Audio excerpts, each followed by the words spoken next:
Итак, сегодня необычный тест. Я вчера сделала такой вот чехольчик. Сегодня нужно протестировать, как будут держаться стразы и будут ли вообще держаться. Мочим.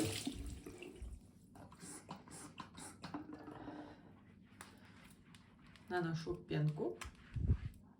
Моя любимая щеточка для ногтей, без которой я никуда. Давайте я еще уточню. Это уже 6-й дубль. Они все еще на месте. Стразы нигде не сыпятся, нигде не остаются. Теперь все смываем. Ну и, кстати, прошли только около суток с тех пор, как я сделала. То есть стразы только высохли.